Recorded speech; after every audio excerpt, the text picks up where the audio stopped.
Claramente nadie arriesga su vida para vivir de un país que es justo. O sea, hay miles de personas fuera de sus países actualmente y hoy, por ejemplo, Venezuela y Cuba tienen miles y millones de personas que se han ido de su país y es claramente que algo no está funcionando. Cuando tú escuchas esto, ¿qué sientes o qué se te mueve? Primeramente, se me hace un nudo en la garganta. Se me hace un nudo en la garganta y creo que esto era uno de los motivos por el cual no quería exponer este tema, no quería hablarlo y no quería mostrarme vulnerable. El otro es porque sentí que mi historia era igual a la de muchos cubanos y a la de muchos venezolanos, que tuvimos que salir huyendo de nuestros países por, por una dictadura. Y claramente cuando un gobierno funciona tan bien, tantas personas no buscarían mejorar, no buscarían otro rumbo, otro estilo de vida. Tantas personas, millones, como los que hay fuera de Cuba, como los que hay fuera de Venezuela, no estaríamos tratando de buscar un futuro mejor. Quiero que me cuentes un poco de cómo era tu vida el día en Cuba. Uno se levanta pensando en qué es lo que vas a comer. O sea, y es triste el tu día a día, estar enfocado en pensar qué voy a inventar para comer. Y yo claramente, yo era una adolescente, yo era una niña, yo viví en Cuba hasta los 18 años, y yo no tenía esa preocupación porque yo tenía a mi mamá que cubría eso por mí. Pero eso costó a de que yo no tuviera una infancia con mi mamá porque mi mamá fue padre y madre a la vez, como la historia de muchos, y tenía que estar trabajando las 24 horas del día. Entonces mi mamá tenía un turno larguísimo que yo muchas veces tenía que quedarme con mis vecinos, con otra mamá de crianza, otras veces tenía que quedarme con mis tías. Y mi mamá no fue una figura que estaba muy presente, a lo que yo la culpé a ella por mucho tiempo, sin darme cuenta que el mismo sistema la obligó a eso, porque no me puedo quejar porque nunca me faltó un plato de comida en la mesa. Así fuera, sopingón de, de pescado. O sea, una sopa de arroz con pescado. Y muchas veces yo me quejaba porque era lo mismo todos los días, sin saber que muchas otras personas no tenían ese plato de comida para llevárselo a la boca. Pero uno es un niño y uno no está pensando en eso. Entonces mi día a día era levantarme, ir para la escuela, salir, jugar. Y yo era una niña que a mí me encantaba la escuela, a mí me encantaba estudiar, a mí me encantaba la historia de Cuba, fuera mi asignatura favorita hasta que llegué a 9º grado. Ya después de ahí todo comenzó a cambiar. Pero era una niña normal que veía que la corriente se iba, eso era normal porque fue con lo que yo crecí siempre. Yo veía que la gente no podía hablar, que la gente se callaba cuando tú veías un policía, que uno se atemorizaba. Tú decías, ¿pero por qué? Porque es este miedo y es lo que te infundan, o sea, es con lo que tú creces desde niño. Y entonces es como que esas son las cosas normales en Cuba. O veía a veces que la gente se tenía que esconder para vender, para vender comida. Las colas en Cuba eran interminables. Eso no es de ahora, eso ha sido de siempre.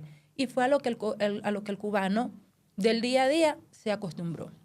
Pero cuéntame un poco de cómo fue tu crianza. Me estás hablando de que te gustaba mucho la historia de Cuba. ¿Cómo fue ir al colegio en Cuba? Antes de tú entrar al aula, hacen una reunión que a eso se le llama matutino. En ese matutino se forman todos los niños de todos los grados. En ese momento yo estaba en un semi-internado y entraba a las 7:20 de la mañana, salía a las 4:20 de la tarde. Pero en ese tiempo, antes de entrar a la clase, uno se formaba Y depende del grado en que tú estuvieras, tú tenías que presentar tenías que hacer como dramatizaciones según las historias de lo que había ocurrido en Cuba. Por ejemplo, el asalto al cuartel Moncada. Entonces tenía que venir un grupo, tenía que dramatizar cómo fue que ocurrió el asalto al cuartel Moncada. Uno era Fidel Castro, el otro eran los otros asaltantes por acá, venían, mataban a los malos. Entonces desde niño te van inculcando todas estas historias y había un lema que siempre uno al terminar decía, pioneros por el comunismo, seremos como el Che. Y tenías que saludar, que tenías que ponerte firme.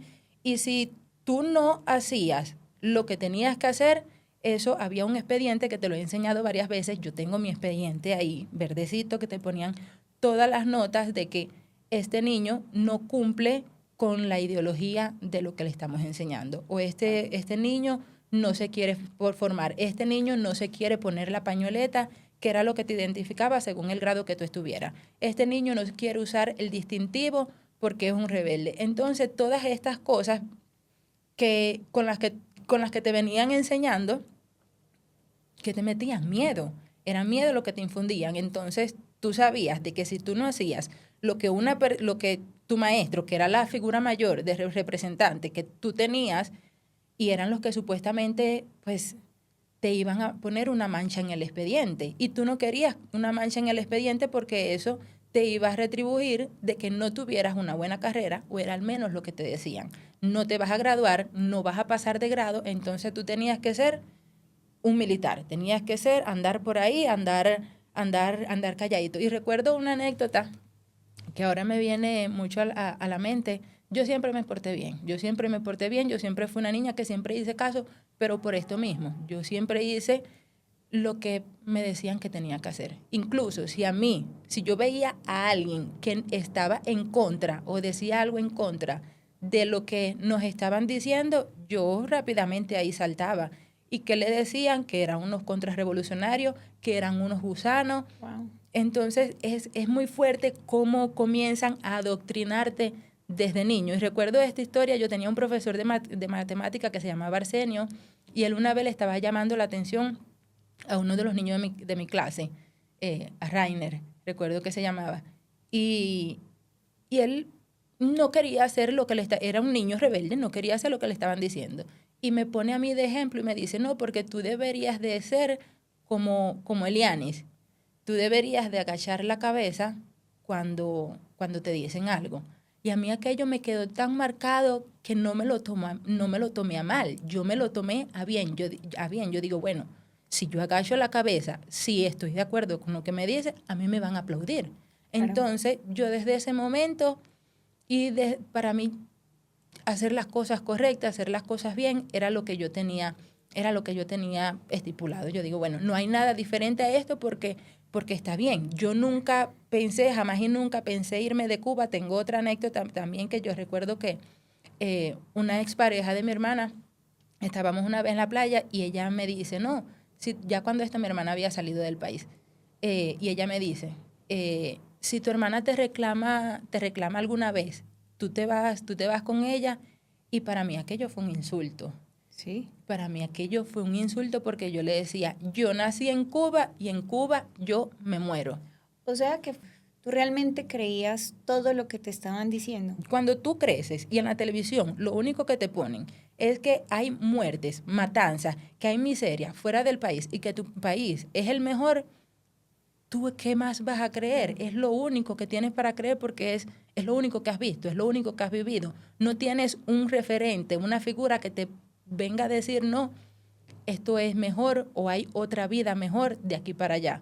Bueno, pero tú decías que tú en la escuela eras una persona súper obediente, que tú realmente creías en lo que te estaban enseñando, tú creías en la dictadura, tú creías en el comunismo como tal. ¿Tú algún momento dudaste de eso o siempre fuiste fiel a esa idea? No, yo siempre fui fiel a esta idea hasta que yo me di cuenta que todo era una mentira. ¿Y cómo te diste cuenta? Que todo era un engaño. Bueno, eso comenzó a cambiar. ¿Recuerdas que te estaba hablando ahorita que mi hermana salió del país? Mi hermana sale del país, yo tengo alrededor, creo que de unos 12, 13 años. En ese momento yo estaba entrando en la secundaria y yo recuerdo que en ese momento el que tenía posibilidades en Cuba era o porque tenías una familia en el exterior o porque uno de tus padres trabajaba para el gobierno, tenía mejores posibilidades. Privilegios, más bien. Exacto, tenía privilegios. Entonces, yo recuerdo que mi hermana me mandaba unos paqueticos y entre los paquetes ya me mandaba medias para las escuelas, pero entre las medias que me mandaba para las escuelas tenía la bandera de Estados Unidos.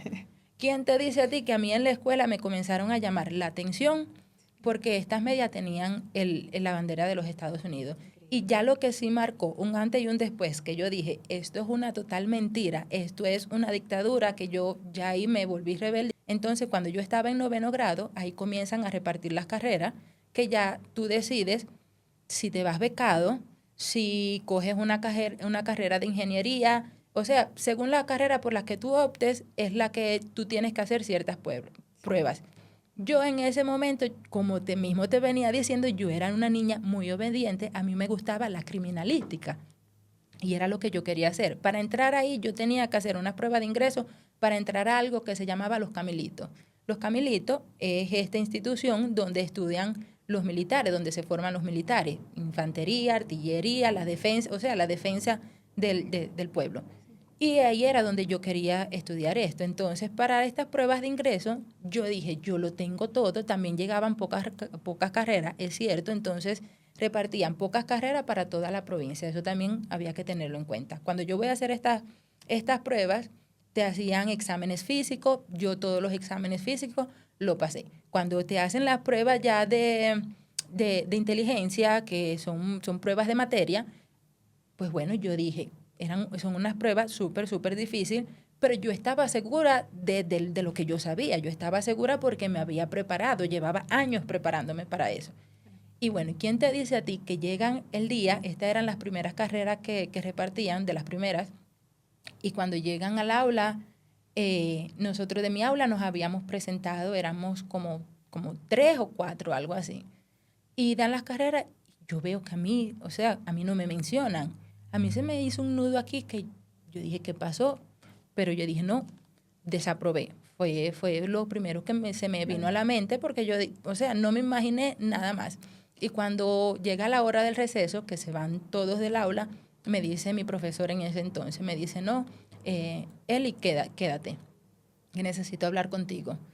Y yo voy para allá a hablar muy tranquila con él. Le digo, no, dime qué pasó, porque él me vio llorando, me vio angustiada, me vio que, mi amor, yo estaba en un mar de lágrimas. Yo estaba en un mar de lágrimas porque yo sentí que a mí mi futuro se me había derrumbado. Y cuando él a mí me dice la razón por la que a mí no me dieron la carrera, yo sentí que a mí el mundo se me derrumbó. O sea, la razón que él me dijo fue que porque mi hermana estaba en el exterior, porque mi hermana se había ido ilegalmente del país. Entonces es como que mi hermana era una disidente y ahí es cuando yo me doy cuenta. Entonces ya no es por lo que tú sabes, va más allá de ti. Ya eso no tiene nada que ver contigo. Totalmente. A mí se me derrumbó todo el mundo ahí que yo dije, se acabó todo, yo no quiero, a mí no me hablen de escuela porque al final todo es una mentira. Yo le cogí un odio a la historia de Cuba que tú no eres capaz de imaginarte, que fue como que yo bloqueé ciertos recuerdos, que a mí tú me puedes preguntar cosas de la historia de Cuba ahora y puede que conversando se me vengan ideas a la mente, pero no es como de que yo te vaya, no sé, que eso que yo aprendí, eso que yo sentía y que yo hacía tan mío, yo te lo pueda venir y recitar y te lo pueda defender. No, ¿por qué? Porque es una mentira. ¿Cuánto cobra, puedes decir tú? Porque mucha gente dice, bueno, listo, pero ustedes tienen salud y tienen estudio gratuito. Entonces quiero que la gente entienda un poco cuánto puede llegar a ganar un profesional en Cuba. Bueno, comenzando que por la salud y el estudio gratuito, tú dices salud y estudio gratuito, ¿a costa de qué? Si cuando tú terminas de estudiar no puedes ejercer porque no hay un puesto de trabajo donde tengan que ubicarte, entonces te ponen en un lugar a rellenar papeles. Y cuando, por ejemplo, los médicos y los estomatólogos, que esto yo creo que, no sé, un médico y un estomatólogo en cualquier parte del mundo son de los mejores salarios que pueden existir. hasta hace un tiempo atrás. Y un médico en Cuba, cuando te dicen alrededor de 20, 30 dólares, esto es lo que tú cobras por 6 años de estudio, más luego estudiar especialidades, más luego máster y doctorados y todo lo que tienen que estudiar, más tienes la responsabilidad de salvar una vida y que no tiene los recursos también a veces para salvar una vida, cuando ese médico siente la frustración de que no puede poner en práctica lo que ellos estudiaron y tienen que hacer maniobras.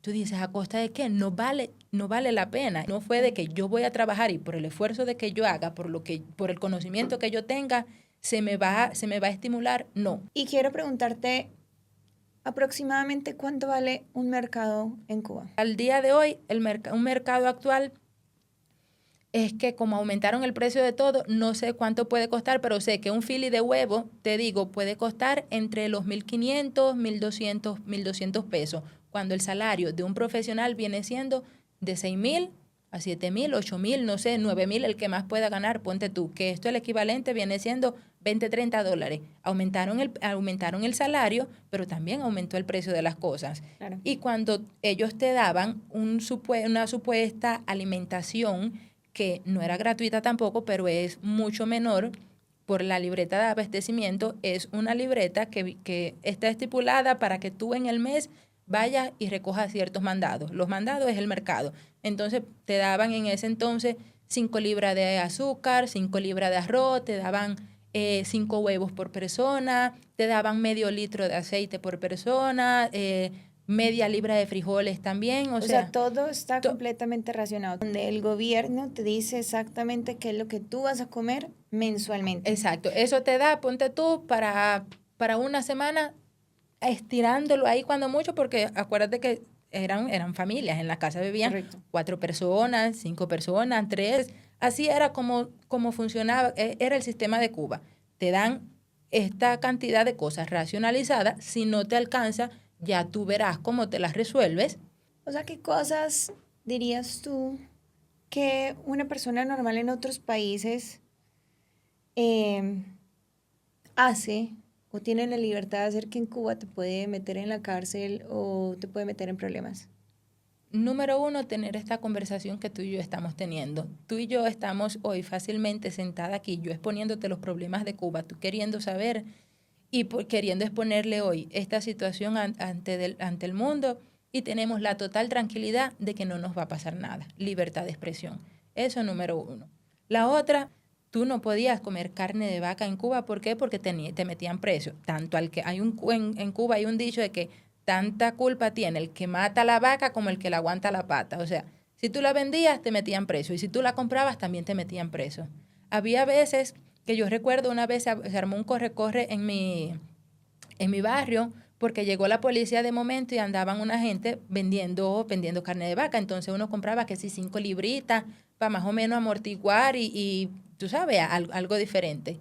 ¿Quién te dice a ti que aquella gente tuvieron que botar la carne de vaca, meterla en el sancocho de los puercos? Que era con lo que uno criaba su puerquito para más o menos tener una comida para fin de año y qué tal y así. Y bueno, aquella policía andaba revuelta casa por casa buscando a ver dónde andaba metida la carne de vaca. Y no solo era el policía, llevaban a los perros para que olieran. A ver, esos perros no estaban entrenados para buscar cocaína, no, los perros estaban entrenados para buscar el olor de la carne de vaca. Que tú pusieras un cartel en la calle, eso era famoso. Abajo Fidel, abajo el comunismo, aquello era para no dormir 5 días. Enseguida se llenaban las patrullas, la carne, ay Dios mío, las patrullas de la policía se llenaban y enseguida era a buscar a ver quién lo puso, por qué lo puso, y si te cogían, sabías que no ibas a ver la luz del sol jamás y nunca. Pero ¿cómo funcionaba esto? O sea, ¿siempre había patrullas de la policía o cómo la gente se enteraba que todo esto estaba pasando en pueblos? En Cuba existen unos comités que se llaman CDR. Estos comités pertenecen toda la cuadra. O sea, son comités, es todo el pueblo, es un CDR. Entonces, esto está formado por las mismas familias, por las mismas personas. Entonces, no era una opción pertenecer al CDR, era una obligación. Y y el mismo vecino te echaba para adelante. Entonces, el mismo que estaba viviendo, lo mismo que tú, que estaba en la misma miseria que tú, que no tenía que comer, que estaba sufriendo y viendo las mismas cosas por las que tú estabas pasando, era el que le decía al de más arriba, por estar en buena, no, fulanito está vendiendo carne. No era que la policía era divina ni que ellos hacían su trabajo, no, ellos tenían su red que eran los mismos vecinos. Habían las guardias cederistas también, y habían guardias cederistas para las personas mayores y habían guardias cederistas para los niños. ¿Por qué? Porque a los niños ya desde chiquitos nos estaban enseñando que teníamos que cuidar la cuadra supuestamente de los ladrones, pero de lo que teníamos que cuidar la cuadra realmente era de que no apareciera un cartel al otro día que dijera abajo Fidel. Desde chiquitos te infunden un miedo impresionante a que debes de estar caminando derechito prácticamente por donde ellos te dicen. Exactamente, eso es, ahí no había otra opción, no Claro. quieren que tú pienses por ti mismo, o sea, no hay manera, no hay escapatoria, o es lo que yo digo o estás contra mí. O sea que desde chiquita tú prácticamente aprendiste a identificar qué puedes decir, qué no puedes decir, cómo actuar, cómo no actuar, para que ni tú ni tu familia se metieran en problemas. Claramente esto, y yo digo que esto a mí me cambió en mi manera de poder expresarme. Tú sabes de que a mí, tú lo has vivido, lo has sentido, que a mí me cuesta mucho el expresar lo que yo siento, que lo he venido trabajando con el paso de los años, que lo he venido trabajando en terapia, sí, pero a mí siempre me ha costado decir lo que pienso por no causar un conflicto, por el no querer de meterme en problemas, porque esto que yo digo no le vaya a afectar a mi familia o no le vaya a afectar a las personas que yo quiero. Entonces ya desde niño tú vas creciendo con este adoctrinamiento, este miedo, y es muy difícil salir de ahí. Habían también unas votaciones que supuestamente se hacían en Cuba, y estas votaciones eran a nivel de CDR. Entonces ahí uno tenía que escoger el delegado que te iba a representar a nivel municipal. Ese que te iba a representar a nivel municipal tenía que escoger el que iba a representar al nivel de provincia. Y entonces esos a niveles de provincia eran el que votaban en una asamblea por el presidente, que el presidente 65 años y se murió Fidel y cambió para otro y sigue siendo el mismo. O sea, es la misma cúpula. Sí. Entonces, en estas votaciones también participábamos los niños en las escuelas. Tú tenías que ponerte al lado de la urna y cuando venía la gente y votaba, tú tenías que decir, votó. Y estábamos ahí porque, aparte, pues a uno como niño le emocionaba esto, estábamos ahí por una cajita de comida. Porque a los niños que participábamos en esto te traían que si un congrí, que si un pollo frito, que si unas cositas, y era como que el día que tú mejor podías comer. ¿Y tú en ningún momento pensaste en irte? O sea, si tú tenías a tu hermana en Estados Unidos, ¿en qué momento tú realmente empezaste a considerar irte? O si en realidad te podías ir. Yo decía, mi hermana me va a reclamar algún día, era la única esperanza que ya yo tenía, ¿no? Y mi hermana me va a reclamar y me va a reclamar, pero también las personas que se iban, mi hermana también tenía responsabilidades, tenía sus trabajos, estaba pasando sus cosas, no tenía, o sea, era ponerle a ella una responsabilidad que no le tocaba. Y entonces era como que uno aprender a subsistir, uno aprender a resignarse de que aquí me quedé. O la otra manera era casarte con un extranjero y que el extranjero te sacara del país. Y la otra opción era por medio de una misión. Que yo me dije, cuando yo terminé, cuando yo me iba a graduar, yo dije, yo no voy a pasar 6 años de mi vida desperdiciándosela para entregársela a ellos, aparte estudiando algo que a mí no me gustaba. Entonces yo la verdad, yo me resigné y yo dije, algún día mi hermana me va a sacar de acá y voy a tener esta esperanza.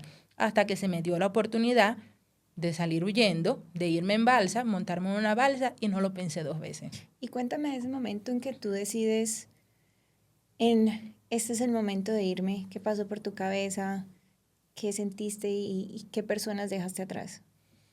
Bueno, yo te voy a hablar sin que me quede nada por dentro. Habían otras personas de mi familia que estaban preparando para salir por una embarcación. Llega a mi familia y le dicen a mi hermano y a mi hermana, no, vámonos, nos vamos todos de la familia, la embarcación va a salir en tal fecha, más o menos, tal fecha, de 1 a 2 meses, ya la embarcación está lista, la estamos construyendo, estamos haciendo esto, tenemos los motores, esto es lo que vamos a cobrar por tantas personas. Normalmente en ese entonces se cobraban como 10,000 pesos o cierta cantidad de dólares Por persona. Sí. Y la gente se lo inventaba porque es que no, o sea, se lo inventaba, vendían apartamentos, vendían sus casas, le pedían préstamos, se empeñaban con Raimundo y todo el mundo, se ponían a criar puercos, se ponían a inventar. El cubano siempre ha estado en la lucha, el cubano siempre ha estado luchando, inventando y arreglándosela para salir adelante. Entonces uno no se queda quieto. O sea, no tenías una garantía de que ibas a llegar. No hay, tú no tenías garantía de nada. Cuando tú estás en el mar, bueno, te voy a explicar. Como todos éramos familia, pues el costo era menos. Era como quien dice el costo de la construcción, el costo de los alimentos que nos íbamos a llevar. Entonces era como que mucho menos lo que nos costaba a una persona normal. Ponte tú. En el momento en que ya yo decido irme del país, irme en esta balsa, yo me voy de mi casa para el monte. Llegamos a una casa, en esa casa recogimos todos los alimentos que teníamos que recoger y estuvimos toda la noche caminando por un monte oscuro, bajo de tremendo aguacero que nos estaba cayendo, el fango que nos daba acá. Ahí comenzó toda la travesía como tal. Comenzó porque tú tenías que esconderte de que no te atraparan, no te podían ver, pasamos por una vaquería, unos perros nos estaban ladrando, unas vacas nos cayeron atrás, aquello fue terrible. Llegamos, caminamos, bueno, llegamos al otro día, eran como las 10 de la mañana, imagínate si pudimos estar caminando toda la noche. Entonces ya llegamos al lugar donde estaba la embarcación, pero todavía estaba del otro lado del río. Nosotros no podíamos cruzar todavía hasta que ya no estuviese del todo terminada y nos mandaran a buscar como que en otro barquito, una lanchita chiquitica que había allí. Entonces ya, nos cruzaron. O sea que había una persona que ya había cruzado y ya estaba trabajando en la balsa. Claro, ya Ok. al momento que nosotros ya, todo el mundo que estaba preparado para irse, nosotros éramos 23 personas. Eran 18 hombres y éramos 5 mujeres. Yo era la menor de todas, yo tenía 18 años. En este momento yo no tenía noción del peligro ni a lo que yo me iba a enfrentar. O sea, para mí, yo iba a un campismo. Claro. Y yo estaba huyendo de todo la miseria y yo iba a tener una mejor vida, aparte de mis motivos personales, iba a dejar atrás toda esta miseria, la falta de internet, la falta de agua, la falta de comida, la electricidad que la quitaban constantemente. Pero ya cuando llegamos ahí al río nos van buscando de uno a uno, era una lanchita pequeña, una balsita pequeña, y tenían que irnos pasando de a poquito hasta el otro lado donde ya estaba casi terminando. Ya lo que le faltaba, como quien dice, era ponerle al motor, el motor a la balsa. Entonces ya ahí estuvimos otra noche más, estuvimos la noche trabajando, la noche que estuvimos caminando, estuvimos otra noche más y ya al otro día era un 1 de mayo. En Cuba es el Día del Trabajador. Entonces, en este día, en toda Cuba, hay que ir a un desfile, sí o sí. Es un desfile obligatorio en el que tú tienes que, como trabajador, tú tienes que ir a apoyar, hacían unas tribunas, hacían desfiles, entonces tú tenías que lanzarte. Fue el día que nosotros estratégicamente dijimos, no van a haber casi como que seguridad vigilando las costas porque había, o sea, todo el mundo tenía que estar presente, todo el de los centros de trabajo, todo el de los centros de escuela, todos tenían que estar allí firmando su papel, tenían que estar haciendo acto de presencia. Nosotros salimos en la mañana, estamos saliendo y ya lo que estaban construyendo en el barco, unos se fueron con nosotros y otros se quedaron, pero se fueron ya para su casa porque ya estaba el barco terminado.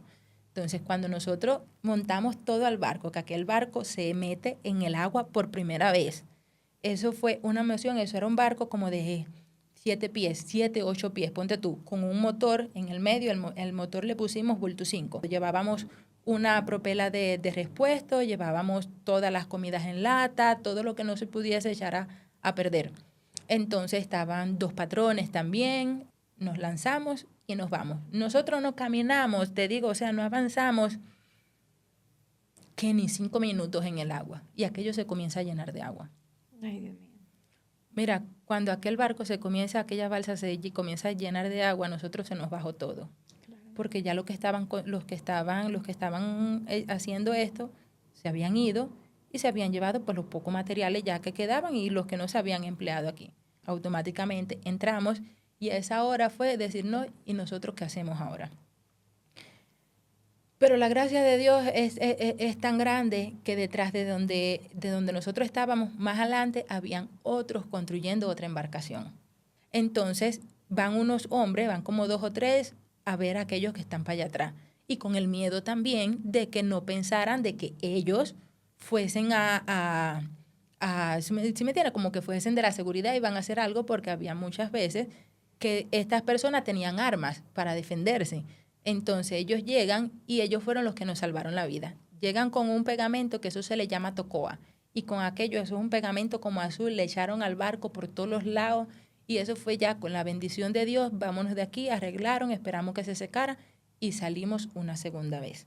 Ahí en esa segunda vez ya es que todo estaba bien. Sí estaba entrando agua a la balsa, pero es el agua normal. Ahí desde que tú te montas hasta el día que tú te bajas, tú no puedes dejar de sacar el agua.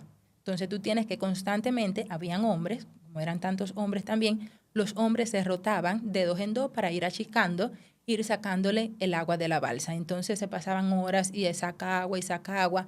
Tú te montas ahí y había mujeres y hombres que desde que se montaron fue vomitando y estaban deshidratados y ya estaba que con la vida que nos daba más. Llegamos a un callo, cuando estábamos llegando al primer callito se nos rompe la propela. Una de las propelas da con el fondo, era una parte bajita y se nos tranca y a esa hora ahí también todavía estábamos dentro de Cuba, estábamos en aguas nacionales y estábamos con el miedo que todavía nos podían agarrar.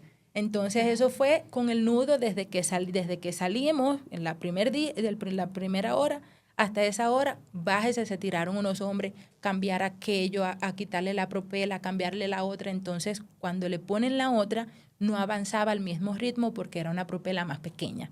Entonces aquello le estaba entrando más agua todavía. Llega un mal tiempo y tuvimos que quedarnos 4 días en otro callo que había ahí fuera. Y entonces ya ahí se comunicaban de uno de los faros que habían para Estados Unidos con una de las personas que nos estaba esperando. No, ¿cómo está el tiempo? ¿Podemos avanzar? ¿Podemos seguir? No, no pueden avanzar, sigan, no, quédense desde Cuba, desde las personas en Cuba.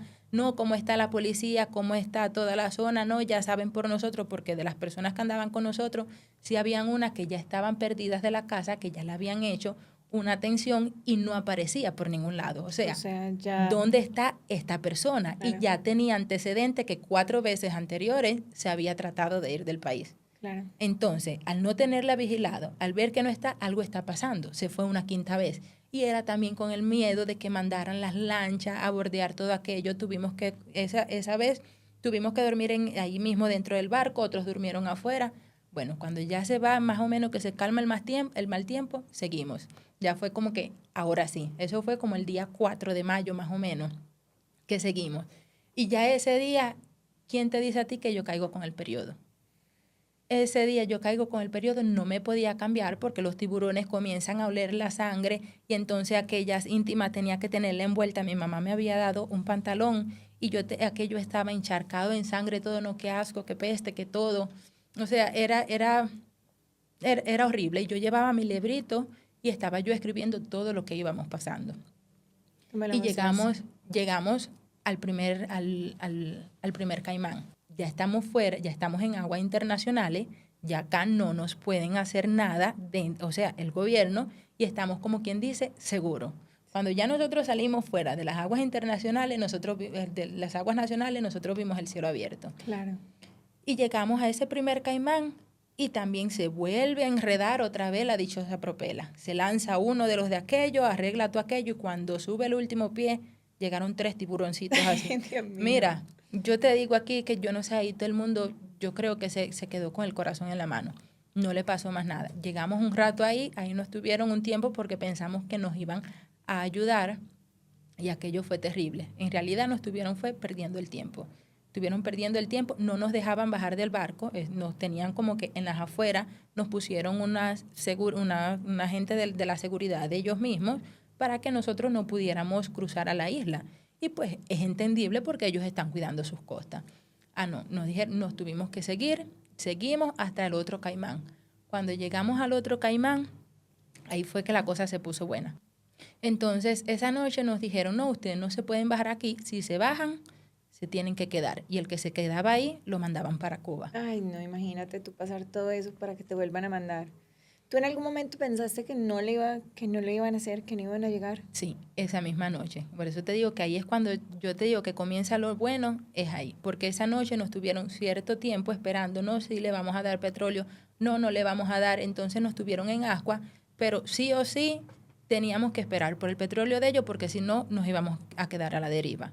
Y gracias a Dios que resolvimos un poquito, nos dieron algo de comida y nos dijeron, tienen que salir ahora, tienen que irse porque si no, los vamos a dejar acá. Y nosotros, pero ¿cómo nos vamos a ir? Había una tormenta que tú no te imaginas y nos dijeron, bueno, tienen hasta las 2 de la mañana para irse. Si no se han ido a esa hora, van para acá adentro.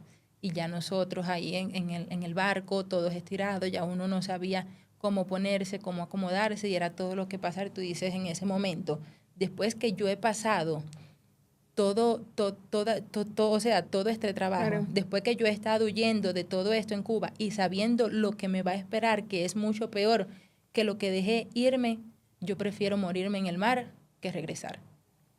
O sea, tú preferías No, continuar exacto. exponiendo tu vida Y ya a eso no, y regresar. ya ese momento ya no era una decisión mía, ya era una decisión de todo el mundo, porque Claro. acuérdate que yo no voy sola, entonces o me quedo o me muero o que me regresen y que me metan presa. Era ya lo que quedaba. Ese era tu futuro. Ese era mi futuro. Y eso fue, vámonos con el favor de Dios y nos fuimos esa noche. Esa noche nos tuvimos que ir, o sea, en el medio de la tormenta. Y ya ahí sí pensamos que no la íbamos a hacer. Aquel barco, mira, hacía así de este lado y te ponía como con las patas para arriba de este lado y se volvía a poner de este lado. Le entraba más agua que nunca y era todo el mundo sacando agua y saca agua. Todas las cosas se nos mojaron. Entonces en ese momento nos quedaba ya poco petróleo. Ya la brújula aquella no andaba para ningún lado. Andábamos perdidos, que ya lo que quedaba era o nos quedamos a la deriva o ya, o sea, ya ahí no quedaba de otra que rezarle a Dios y que fuese lo que mejor fuera porque no encontrábamos la isla, nosotros íbamos rumbo a Honduras. Y rumbo a Honduras, jamás aquella tormenta nos desvió para otro lado que nunca encontramos en el camino. Y ya al final de la noche, cuando ya íbamos a apagar los motores, porque ya no quedaba petróleo, íbamos a andar a vela, dice uno de los patrones, ve como una sombra, dice, mira una isla allá. Y mira, ay amor, no, yo te digo que esa es la felicidad más grande de todo el mundo. Cuando nosotros vimos aquella isla, cuando pensamos que no lo íbamos a contar, tú dices, Diosito está conmigo. Diosito está conmigo y no nos abandona.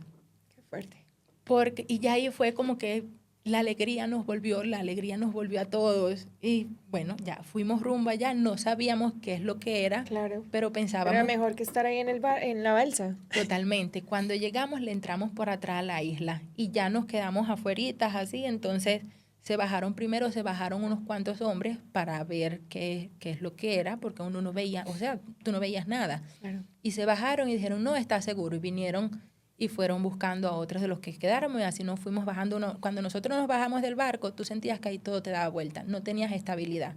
Y tú bajándote y ahí entonces tenías que esperar un tiempo porque estabas en la orilla, pero habían tiburones.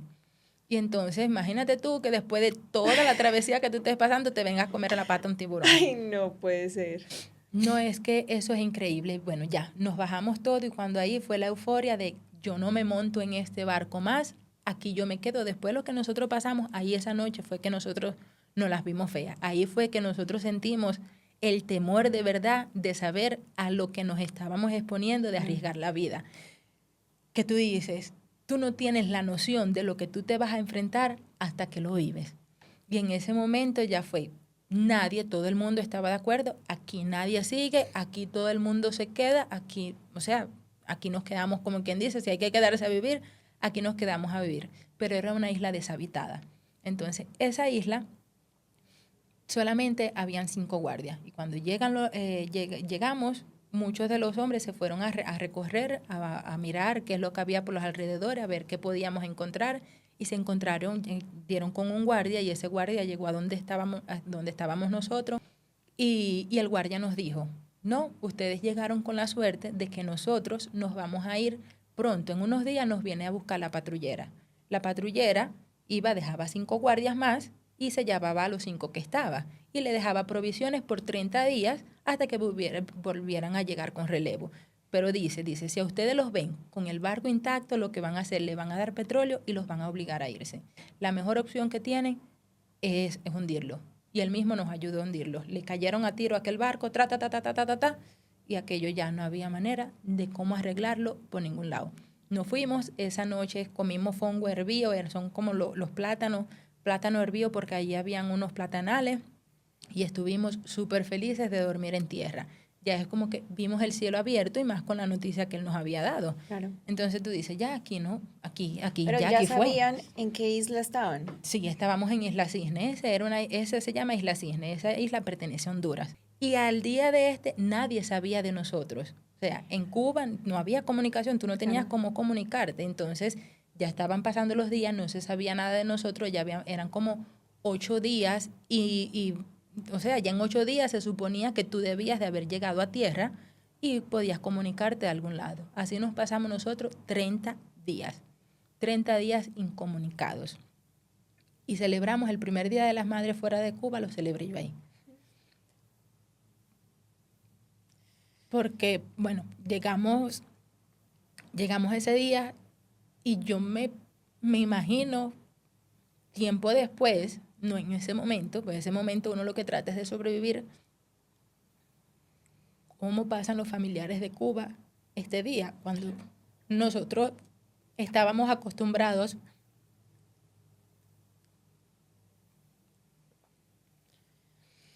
Tómate tu tiempo, respira. Cuando todos estábamos acostumbrados a pasar los días en familia, pasarlo con mi abuela, pasarlo con mi mamá, y casi todos éramos primos. O sea, estaba toda la familia, prácticamente estaba ahí toda la familia. Yo creo que ese debe haber sido el peor día de las madres que debe haber pasado. Sin saber si nosotros estábamos vivos, sin saber si estábamos muertos, qué había pasado con nosotros. Y cuando llega la dichosa patrullera que nos iba a sacar de allí, nos dice que no nos va a llevar. Nos dice que no nos puede llevar porque tienen que ir a otro puerto, porque tienen armamento militar, que tenemos que esperar que alguien más llegue por nosotros. Pero yo le doy a uno de los militares, le doy información para que llame a mis familiares y le diga, no, mira, ellos están bien, están en esta isla, alguien los va a ir a sacar de ahí en algún momento. Por lo menos ellos iban a tener esa tranquilidad están vivos. de que estábamos vivos.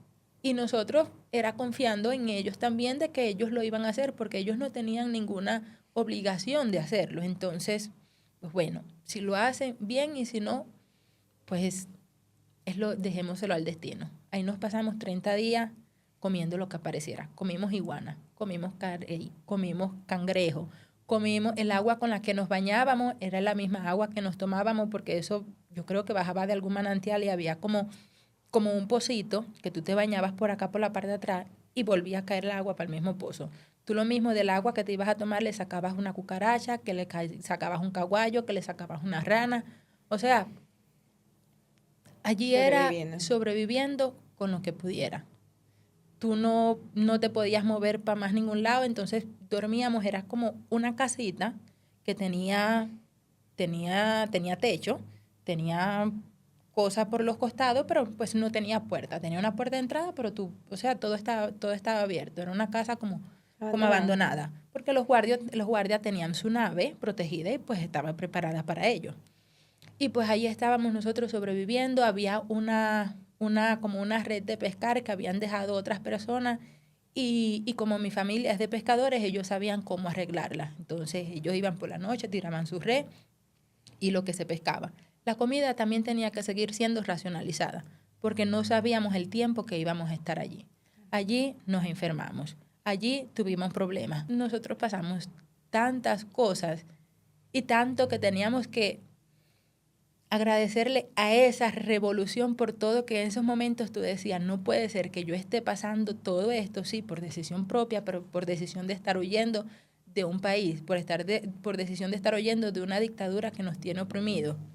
¿Tú me entiendes? Y puede que yo esté yendo detrás de un sueño, pero un sueño que no me es permitido lograr en mi país. Un país al que no tengo derecho a opinar, un país al que no tengo derecho a tener una calidad de vida, a tener corriente, a tener que me pongan el agua cada 3, 4 meses cuando a ellos les dé la gana, a un país al que decide una dictadura, mejor dicho, una dictadura que decide lo que tú dices, cómo te vistes, lo que comes, lo que debes leer, cómo debes expresarte, dónde y con quién te debes de ir. ¿Sí me entiendes? Entonces es como que en esos momentos tú te ponías a pensar, dices, Diosito, aquí yo más nunca voy para atrás. Y bueno, ya ahí estuvimos 30 días, por obra y gracia del destino salimos de ahí, una lancha nos fue a buscar, particular, una lancha privada que se pagó, nos fue a buscar, alguien nos las mandó. Y ¿Tu hermana? Sí, mi hermana nos mandó la lancha. Y el muchacho al que le dimos el número, él se comunicó. Él se comunicó con mi hermana, él les dijo, mi hermana se comunicó para Cuba, le dijo a mi mamá, y pues ya ahí todo el mundo estuvo más tranquilo de que pues estábamos bien. Entonces, cuando Bien, llegó no, que esa, estaban vivos. exacto, cuando llegó esa lancha fue el trauma otra vez de tener que montarte en un barco nuevamente, de tener que otra vez pasar una mala noche porque esa noche también había tormenta. Pero ya era una lancha más segura que tú dices, aquí no va a pasar nada. Llegamos a esta otra isla que se llama Islas Guanaja.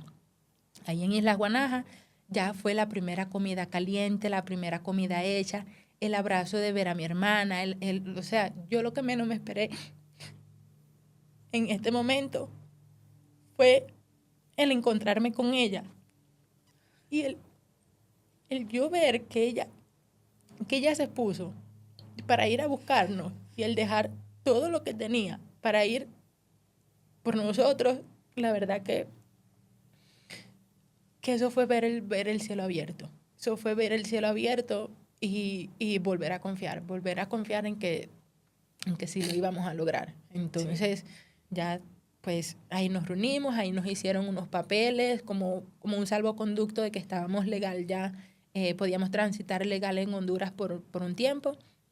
Ahí estuvimos unos días y vuelve y móntete en otra lancha otra Dios vez mío, para por cruzar Dios. de Islas Guanaja a Honduras. Ya eso fue una lancha rápida. Imagínate, Sí. eso fue, yo salí de Cuba un 1 de mayo y ya te estoy hablando, en ese momento era un 12 de junio. Ahí estuvimos como 2 horas de camino, llegamos a Honduras y ya ahí fue comenzar entonces la travesía por tierra. Otra vez teníamos un permiso para estar ahí.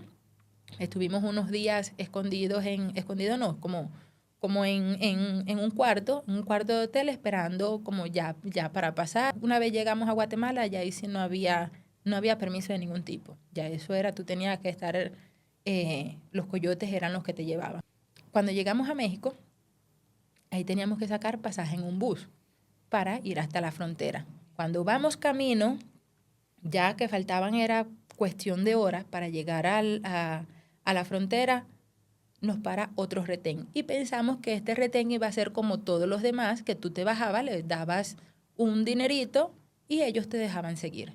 Bueno, este fue muy diferente. Este no nos dio tiempo ni a meternos las manos en el bolsillo. Eso fue, no, bájense, ustedes se quedan, dejaron seguir el bus y nos metieron para un cuarto que ellos tenían ahí, como para una estación. Y entonces en ese momento ya se escuchaban rumores de que nos iban a enviar para Cuba, de que nos iban a deportar, que estaban esperando por el jefe de ellos, y ya nosotros con el nudo otra vez de la garganta. O sea, en realidad era como que teníamos un rayo de felicidad y al momento venía otro problema. Era como que no, ustedes no van a llegar. Y teníamos el miedo también, como ya nos habían dicho, de que nos iban a llevar para deportarnos, de ofrecerle, o sea, como de sobornarlos, Claro. ofrecerle dinero. Todos los demás lo habían aceptado, pero nos dijimos, nos topamos con unos que son diferentes. Estos no van a aceptar nada. Entonces, en ese momento era como que todos mirándonos la cara. Fue ¿Qué todo, hacemos? ¿qué hacemos en este momento?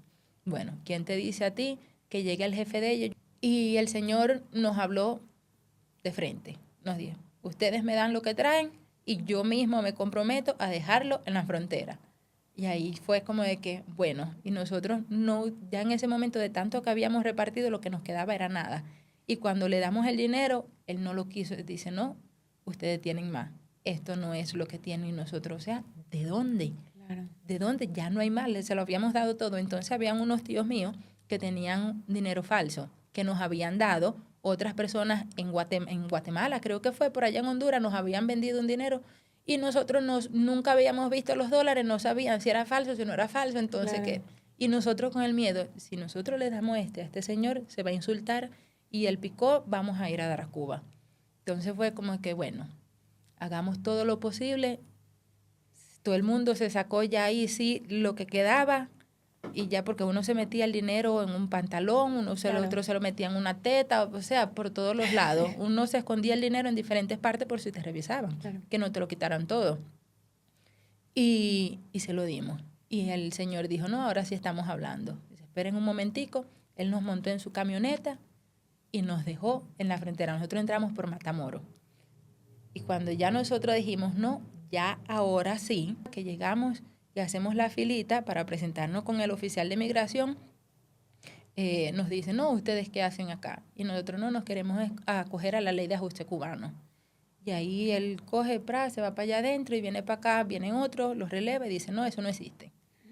Y nosotros, ¿cómo? Dice, no, eso aquí no existe, ya eso aquí se quitó. Imagínate, ya nosotros en ese entonces llevábamos 52 días fuera de Cuba. Todo este trayecto es todo lo que está pasando.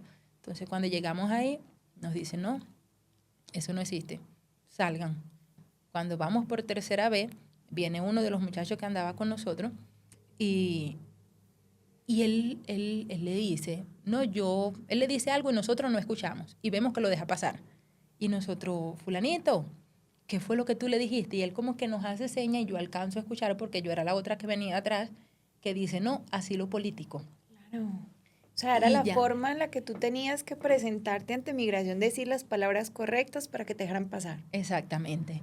Ya, ahí nos dejaron a pasar a todos, nos pusieron en un cuartico, trácate, ta. Otro día cogimos el bus y ya ahí sí fue camino a la libertad. Ya tú dijiste, Dios mío, mira, yo sentí un alivio, una satisfacción y a la vez sentí frustración también por todo lo que nos pasó ahí en ese momento cuando llegamos, que yo no sabía cómo gestionar todas esas emociones. Pero ya yo dije, ya aquí yo estoy y esto, pues ya soy libre, soy libre. ¿Qué fue lo que más te impactó llegando a Estados Unidos? Y volvemos al mismo tema de la comida. Cuando yo entré a un supermercado por primera vez, yo vi aquellas cebollas así de este tamaño, vi aquellas cabezas de ajo, vi las estaciones de carne, o sea, de todo. Eso fue lo primero que a mí me impresionó. Estados Unidos a mí me abrió las puertas y me dio la oportunidad que no me dio mi país. Cuba es una isla cárcel, Exacto. agua por todos lados, no tienes por dónde salir y el gobierno te dice que sí, que no, cómo, cuándo y dónde. Hoy me siento con la responsabilidad de que sé que si hay 5 personas que me están viendo, son 5 personas que mi historia les va a llegar. Son 5 historias de no cubanos que van a saber la realidad que existe dentro de Cuba. Así que me siento hoy con la responsabilidad, sean 5, sean 1000, sean decenas, de que sé que a alguien le puede impactar y sé que por algún lado puede comenzar a cambiar. Así que no sean como yo, no sean como yo el que tiene una historia para contar, que la cuente, que no tenga miedo y que no se sienta con temor de que te van a abuchear, de que te van a tener como menos. Y sí, y puede contar como un cambio.